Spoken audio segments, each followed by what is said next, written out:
حضرت عیسیٰ علیہ السلام کی والدہ کا نام حضرت مریم تھا۔ آپ علیہ السلام کی پیدائش اللہ تعالیٰ کے حکم سے بغیر باپ کی ہوئی۔ حضرت عیسیٰ نے ماں کی گود میں کلام کر کے اپنی والدہ کی پاکیزگی کی گواہی دی۔ اللہ تعالیٰ نے آپ کو نبوت اور کتاب عطا کی۔ اس وقت بنی اسرائیل کے لوگ مختلف برائیوں میں مبتلا تھے، حتیٰ کہ اپنی قوم کے پیغمبروں کو بھی قتل کر دیتے تھے۔ جھوٹ، فریب، بغض اور حسد جیسی برائیوں پر فخر کیا جاتا تھا۔ بنی اسرائیل کے علماء نے دنیاوی لالچ کی خاطر تورات کے احکامات کو بدل دیا اور حلال و حرام سے تمیز ختم کر دی۔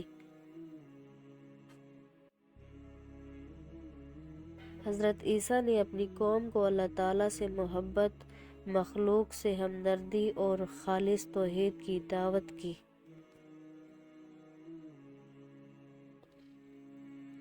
حضرت عیسیٰ کی دعوت پر چند لوگ ایمان لائے جو انتہائی مخلص اور جان نثار تھے۔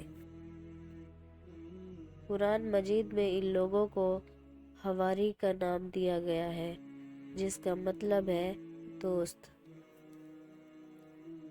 یہودی علماء نے حضرت عیسیٰ کی مخالفت کی کیونکہ وہ حضرت عیسیٰ کی قبولیت سے گھبرا گئے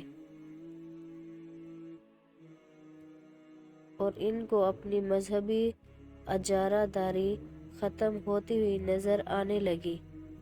یہودی علماء نے حضرت عیسیٰ پر دین اور ریاست کے خلاف بغاوت کا الزام لگا کر رومی گورنر کی عدالت میں مقدمہ لے کر گئے۔ رومی گورنر نے فیصلے سے قبل یہودی علماء سے رائے طلب کی، جنہوں نے حضرت عیسیٰ کو سولی پر چڑھانے کی سفارش کی۔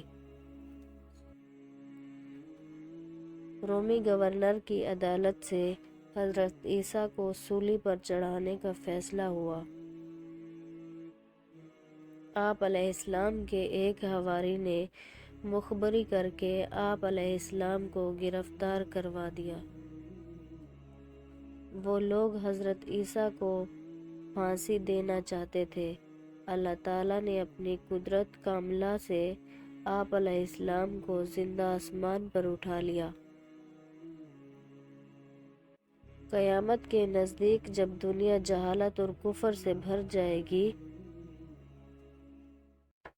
حضرت عیسیٰ اللہ تعالیٰ کے حکم سے دوبارہ دنیا میں حضور اکرم صلی اللہ علیہ وآلہ وسلم کی امت کی حیثیت سے آئیں گے۔ آپ علیہ السلام اپنے ساتھیوں کے ساتھ مل کر دنیا سے کفر کا خاتمہ کریں گے۔